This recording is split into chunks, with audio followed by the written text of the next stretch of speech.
Hello everyone, this is राखी और आज हम पढ़ेंगे केमिस्ट्री का पहला चैप्टर क्लास 11 मोल कॉन्सेप्ट। ठीक है, पहला चैप्टर है आपका मोल कॉन्सेप्ट। पहली स्लाइड आपके सामने जो है वो है इंडेक्स की, जिसमें कि कुछ टॉपिक्स गिवन है जो कि बहुत इंपॉर्टेंट है। इनके बारे में पढ़ेंगे। जैसे कि पहला है इंपॉर्टेंस ऑफ केमिस्ट्री, मतलब केमिस्ट्री के क्या क्या इंपॉर्टेंस हैं उनके बारे में हम पढ़ने वाले हैं। नेक्स्ट है नेचर ऑफ मैटर, मैटर का नेचर क्या है, वो मैटर हमारा जो है वो लिक्विड है, गैस है या फिर सॉलिड है, उसके बारे में पढ़ेंगे। नेक्स्ट है laws of chemical combination, chemical combination laws हम पढ़ेंगे, जिसमें कि हम 6 लॉज को कवर अप करने वाले हैं।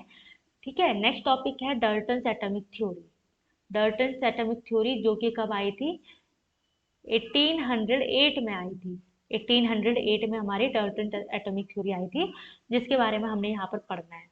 नेक्स्ट टॉपिक है एटॉमिक एंड मॉलिक्यूलर मासेस। इसमें क्या होगा, आपको atomic mass, molecular mass, atoms के बारे में यहाँ पर हम पढ़ेंगे। ठीक है, कुछ और भी इंपॉर्टेंट टर्म्स आती हैं जिनको कि हम यहाँ पर कवर अप करने वाले हैं। नेक्स्ट टॉपिक है mole concept and molar masses. ठीक है, इसमें बेसिकली आप पढ़ोगे मोल के बारे में, व्हाट इज मोल। ठीक है, अगला टॉपिक आपका आता है परसेंटेज कॉम्बिनेशन। इसमें क्या होगा, कितने परसेंट में कौन से हम चीजें हमारी हैं वो हमने यहाँ पर पढ़नी है। ठीक है, नेक्स्ट टॉपिक है आपका स्टोइकियोमेट्री एंड स्टोइकियोमेट्रिक कैलकुलेशंस। ठीक है, जैसे कि आपका मैं अगर बोलूँ, आप सबको पता है हाइड्रोजन जब हमारा वाटर के साथ, ऑक्सीजन के साथ कंबाइन होता है तब क्या बनाता है, वाटर बनाता है। तो कितने नंबर ऑफ हाइड्रोजन कितने नंबर ऑफ ऑक्सीजन के साथ कंबाइन होगा और कितने नंबर ऑफ यहाँ पर हमारे क्या बनेंगे, वाटर बनेगा। तो यहाँ पे जो नंबर है वो हमें फाइंड आउट करने होते हैं, वही हमारे स्टोइकियोमेट्रिक होती है। ठीक है, और वही पूरा प्रोसेस स्टोइकियोमेट्रिक कैलकुलेशंस का हो गया। ठीक है, आगे बढ़ते हैं। अब आता है आपका पहला topic importance of chemistry. Importance of chemistry के बारे में यहाँ पर पढ़ने वाले हैं। Chemistry is involve in each and every aspect around us. अपने आसपास आप अगर देखोगे तो केमिस्ट्री ही क्या है, हर जगह है।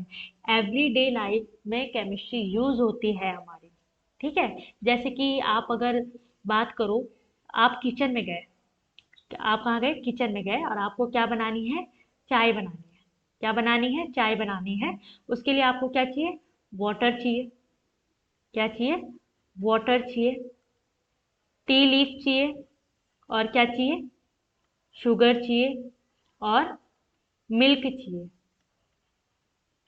ये चारों चीजें आपको, वो आपके ऊपर है कि आप मसाला टी बना रहे हो क्या बना रहे हो। मैं सिंपल टी की बात कर रही हूँ। मसाला टी यहाँ पे आप अदरक भी ऐड कर लोगे, काली मिर्च भी ऐड कर लोगे। ठीक है, लेकिन आपको सिंपल टी बनानी है तो ये आपने सिंपल टी बनाई। और क्या चाहिए आपको, फायर भी चाहिए, आग भी तो चाहिए, बिना आग के तो बन नहीं सकती। यहाँ पे आग भी चाहिए। ठीक है, अब आपने क्या किया, वाटर डाला, टी लीफ डाली, शुगर डाली और मिल्क डाला और आपके पास क्या बन गई, टी बन गई। क्या बन गई, टी बन गई। तो ये आपके क्या है, रिएजेंट हो गए। ये क्या आपके हो गए, रिएजेंट हो गए। इतनी सारी चीजों को मिलाकर आपने एक चीज बनाई, कौन सी, टी। तो ये भी यहाँ पर भी क्या हुई, केमिस्ट्री यूज हुई। क्या यूज हुई, केमिस्ट्री यूज हुई। यहाँ पे आपने बिल्कुल नया प्रोडक्ट बना दिया। ठीक है, तो यहाँ पे आपकी केमिस्ट्री क्या हो रही है, यूज हो रही है। एग्जाम्पल आपने देख लिया। अब कुछ इंपॉर्टेंस है जो, जैसे कि in the existence of life, यहाँ पर भी केमिस्ट्री यूज होती है। अब यहाँ पर कैसे यूज होती है, यहाँ पर जैसे कि आप देखते हो मेटाबॉलिज्म जब हमारा होता है ना, कुछ मेटाबॉलिज्म होता है। क्या होता है, मेटाबॉलिज्म होता है। तो मेटाबॉलिज्म में कुछ क्या होती है, केमिकल रिएक्शंस होती हैं। क्या होती है, केमिकल रिएक्शंस होती हैं वहां पर भी, केमिकल रिएक्शंस वहां पर होती हैं। ठीक है, तो वहां पर क्या होता है, कुछ एंजाइम सिक्रीट होते हैं। क्या सिक्रीट होते हैं, एंजाइम सिक्रीट होते हैं, जो कि मेटाबॉलिज्म को कॉज करते हैं। तो एग्जिस्टेंस ऑफ लाइफ में भी क्या, किसका, केमिस्ट्री का यूज हुआ है। ठीक है, नेक्स्ट है हमारा in meteorological process and geographical occurrence around us. अब meteorological process and geographical occurrence क्या हो गया, जैसे मेट्रोलॉजिकल, इसमें आप देखोगे जैसे कि हमारे सॉइल होता है, ठीक है, रॉक्स होते हैं, इनमें भी कुछ इंग्रेडिएंट प्रेजेंट होते हैं, बहुत सारे सॉइल्स में भी होते हैं।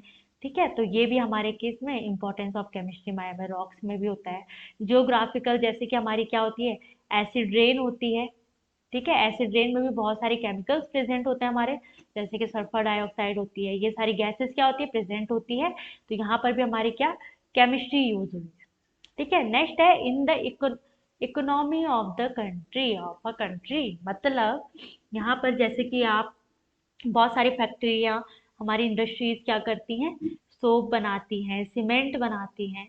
तो वो किससे, वो भी केमिकल से ही बनता है। किससे बनता है, केमिकल से ही हमारे सारी चीजें बनती है। तो इकोनॉमी यहाँ पर क्या हो जाएगी, जैसे कि हम सोप का फॉर्मेशन कर रहे हैं या फिर हम किसी सीमेंट का फॉर्मेशन कर रहे हैं, उसको हम क्या करेंगे, सेल करेंगे। सेल करेंगे तो क्या होगा, टैक्स, गवर्नमेंट को क्या मिलेगा, टैक्स मिलेगा। क्या मिलेगा, टैक्स मिलेगा। तो इस वजह से क्या हो जाएगी, इकोनॉमी इंक्रीज होगी। तो यहाँ पे भी हमारी क्या होगी, केमिस्ट्री यूज होती है in making our life easier. अब देखो, हमारी लाइफ को बहुत ज्यादा इजी कर देती है कौन, केमिस्ट्री। अगर मैं बात करूँ, आप क्या बना रहे हो, अगर आप बिना घर के रह रहे हो, घर नहीं है आप पे, तो लाइफ क्या हो जाएगी, बहुत डिफिकल्ट हो जाएगी, जीना बहुत मतलब मुश्किल हो जाएगा। है ना, जी तो लोगे लेकिन मुश्किल हो जाएगा। तो उसके लिए आप क्या करते हो, बिल्डिंग्स का फॉर्मेशन करते हो।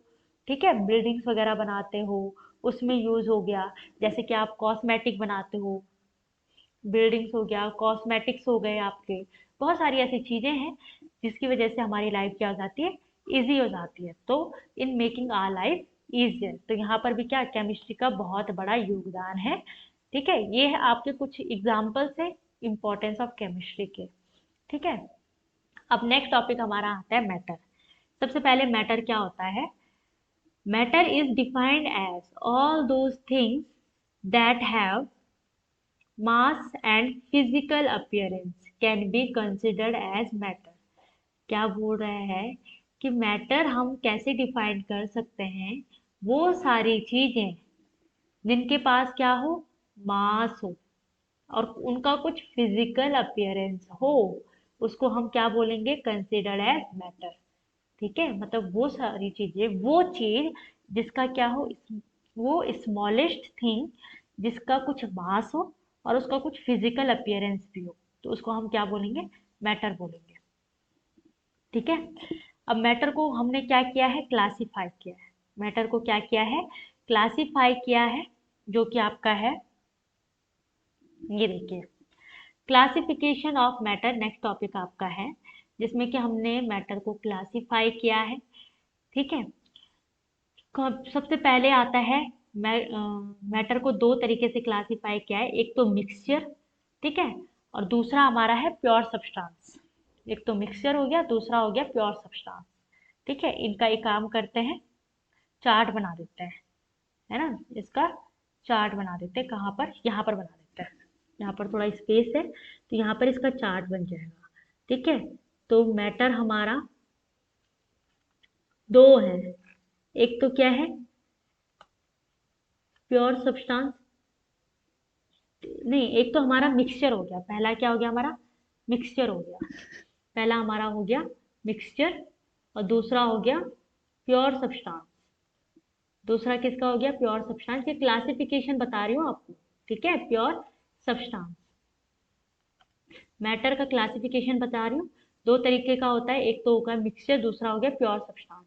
और मिक्सचर भी दो टाइप का होता है, एक तो होता है हमारा होमोजेनस मिक्सचर, ठीक है, जो आप लोगों ने बहुत बार सुना भी होगा। दूसरा होता है हेट्रोजेनस। अगर आपको ये लर्न करना है तो आपको इस तरीके से चार्ट बनाना चाहिए। ठीक है, इसमें क्या होगा, आपको एक ट्री बना दो आप, जिसकी वजह से आपको इजीली याद हो जाएगा।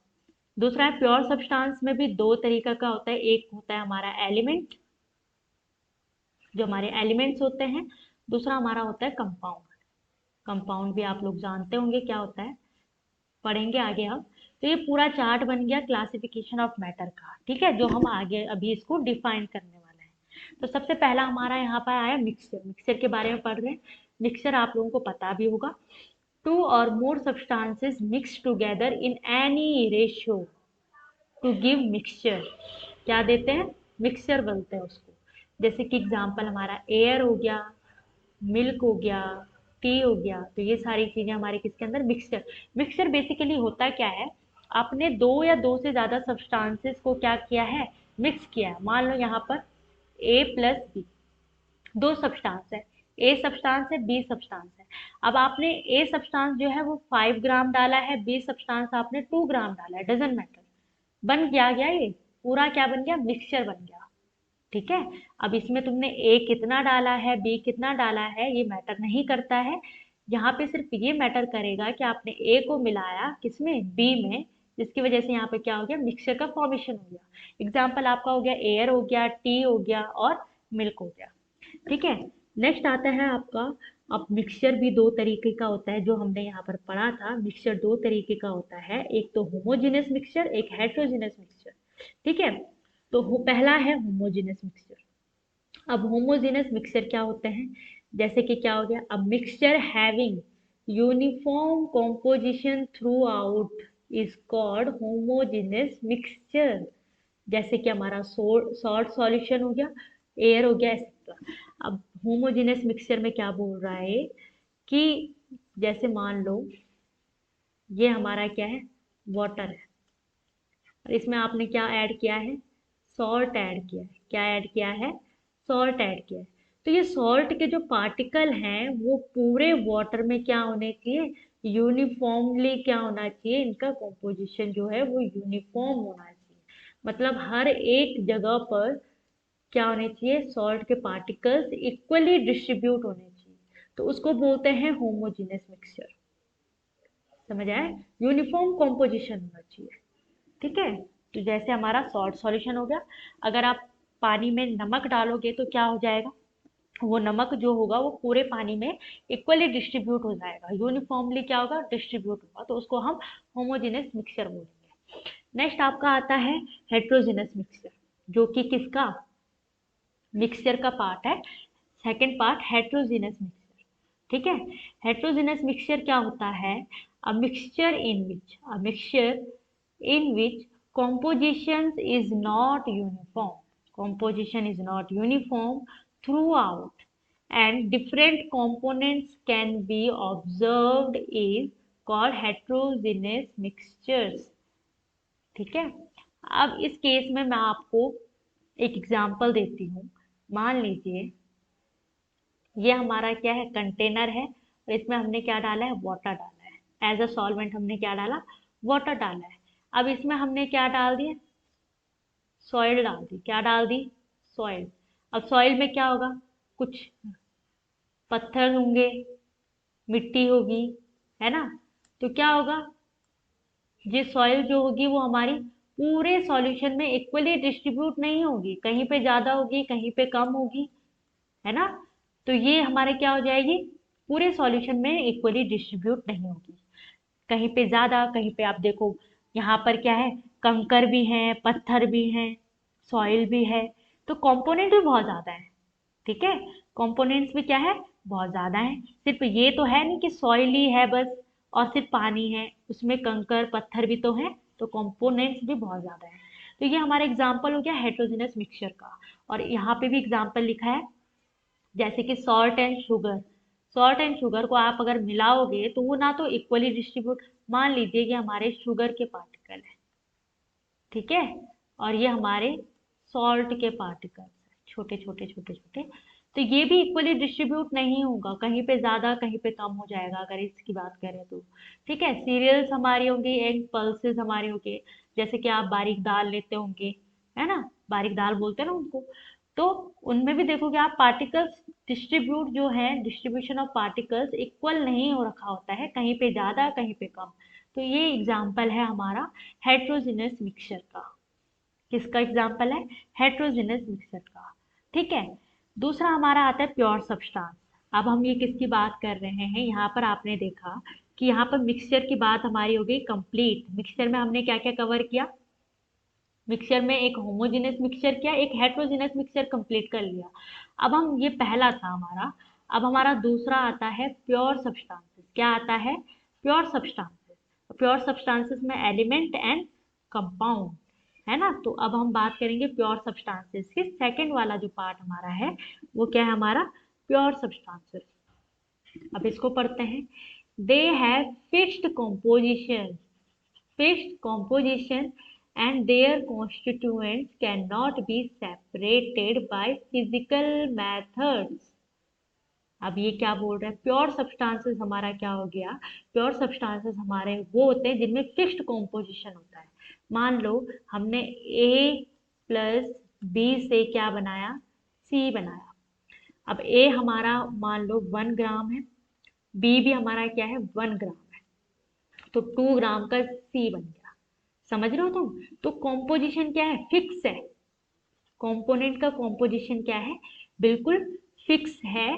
ठीक है, और जो ये हमारा सी बना है इसको हम फर्दर ए प्लस बी में डिवाइड नहीं कर सकते। क्या नहीं कर सकते, ए प्लस बी में डिवाइड नहीं कर सकते बाय फिजिकल मेथड। अगर मैं बोलूं कि मैंने ए को बी में मिला के सी बना दिया है, तो अब मैं सी से ए और बी को अलग अलग कर देती हूँ, तो ये फिजिकल मेथड से इम्पॉसिबल है। जैसे कि अगर मैं वाटर बनाऊं, वाटर में से अगर हम बोलें कि नहीं हाइड्रोजन को अलग करो और ऑक्सीजन को अलग करो, तो नहीं हो सकता, ये फिजिकल मेथड से नहीं हो सकता, ये केमिकल मेथड से हो सकता है। ठीक है, तो फिजिकल मेथड से ये नहीं हो सकता। इसका एग्जांपल यहाँ पे दे रखा है gold, silver, water etcetera. Gold के भी पार्टिकल्स जो हमारे होंगे वो क्या, वो सेपरेट आउट नहीं हो सकते बाय फिजिकल मेथड, जब तक कि उसको क्या ना, अगर मैं बोलूँ गोल्ड में से मैं एक काम करती हूँ, कुछ पार्टिकल्स को अलग कर देती हूँ, इस पार्टिकल्स को अलग कर देती हूँ, नहीं, ये किसकी वजह से, फायर की वजह से। वहां पर हमें क्या चाहिए होगा, फायर की वजह से चाहिए होगा, तो वो हमारा केमिकल मेथड के अंदर आएगा। समझ रहे हो? तो यहाँ पर भी हमारा फिजिकल मेथड से हम प्योर सब्सटेंसेस को अलग नहीं कर सकते। ठीक है, अब इसमें आता है हमारा जो पहला है एलिमेंट्स। किसके बारे में पढ़ेंगे, एलिमेंट्स के बारे में पढ़ेंगे। ठीक है, एलिमेंट्स क्या होते हैं हमारे, they consist of only one type of atom. मतलब जो एलिमेंट्स हमारे होते हैं वो वन टाइप ऑफ एटम से मिलकर बने होते हैं। ठीक है, जैसे कि हमारा ऑक्सीजन हो गया, हाइड्रोजन हो गया, तो ये सारे वन टाइप ऑफ एटम से मिलकर तो बने हैं, है ना। जब एक तरीके के एटम आपस में मिले होंगे तब ऑक्सीजन बना होगा, जब एक तरीके के हाइड्रोजन आपस में मिले होंगे तब हाइड्रोजन बना होगा। ठीक है, तो ये हमारे क्या है, प्योर सब्सटेंसेस में आता है। एग्जाम्पल हमारा क्या है, कॉपर हो गया और सोडियम हो गया। जब बहुत सारे कॉपर के हमारे एटम जो हैं आपस में मिले होंगे तब हमारा कॉपर का एलिमेंट बना। बहुत सारे सोडियम के कंपोनेंट आपस में मिले होंगे, जब एटम आपस में मिले होंगे तब हमारा सोडियम बना होगा। तो ये हमारा प्योर सब्सटेंस में एलिमेंट की बात हुई। किसकी बात हुई, एलिमेंट्स कैसे बनते हैं। ठीक है, तो इसकी बात हुई है ये। नेक्स्ट है कंपाउंड। अब यहाँ पर कंपाउंड की बात कर रहे हैं, जो कि आपको पता है क्लासिफिकेशन की हम बात कर रहे हैं। तो प्योर सब्सटेंसेस सेकंड हमारा था, उसमें पहला हमारा एलिमेंट हो गया, अब कंपाउंड हो गया। अब कंपाउंड क्या होता है हमारा, their basic structural unit that is molecules. Compound हमारा किनसे बनता है, मॉलिक्यूल से बनता है। जो हमारा कंपाउंड होता है, कंपाउंड हमारे किससे मिलकर बनते हैं, मॉलिक्यूल से मिलकर बनते हैं। बहुत सारे मॉलिक्यूल्स जब आपस में कंबाइन होते हैं तब हमारा क्या बनता है, कंपाउंड बनता है। समझ रहे हो? और अगर कंपाउंड को ब्रेक डाउन करेंगे तो क्या बनेगा, मॉलिक्यूल बनेगा। Is formed by the combination of two or more atom of different elements in a fixed ratio by mass. अब देखो, जैसे कि मुझे वाटर बनाना है, वाटर किस किस से बना, हाइड्रोजन से बना प्लस ऑक्सीजन से हमारा क्या बना, वाटर बना। ठीक है, तो ये वाटर हमारा क्या हो गया, कंपाउंड हो गया ना। ये मॉलिक्यूल था वाटर का मॉलिक्यूल, ऑक्सीजन का मॉलिक्यूल। दो मॉलिक्यूल हैं जो कि डिफरेंट डिफरेंट हैं, वो आपस में कंबाइंड हुए तो क्या बना, वाटर बना। तो यही हमारा क्या है, कंपाउंड है, और ये हमारे क्या है, मॉलिक्यूल्स है। तो यही इस डेफिनेशन में आपको बताया गया है। और इनका फिक्स्ड रेशियो होगा, क्या होगा, फिक्स्ड रेशियो में ये कंबाइन करेंगे और ये कंपाउंड का फॉर्मेशन करेंगे। जैसे कि एग्जांपल, पहला एग्जांपल आप देख सकते हो, यहाँ पे वाटर है, दूसरा है अमोनिया। ठीक है, in water molecule there is one oxygen atom. यहाँ पे क्या होता है, वन ऑक्सीजन एटम होता है और दो किसके, हाइड्रोजन एटम होते हैं। ठीक है, तो ये आपस में कंबाइन होकर क्या बनाते हैं, वाटर बनाते हैं। तो ये था आपका क्लासिफिकेशन ठीक है। तो आज हमने क्या क्या इंपॉर्टेंस ऑफ केमिस्ट्री क्या कर दिया है, कवर कर लिया है, और नेचर ऑफ मैटर कवर कर लिया है। नेक्स्ट लेक्चर में आपको लॉज ऑफ केमिकल कॉम्बिनेशन के बारे में बताऊंगी। ठीक है, ये आप अगले लेक्चर में यानी अगली वीडियो में आपको ये सब मिलेगा। ठीक है, आज के लिए इतना ही। Thank you.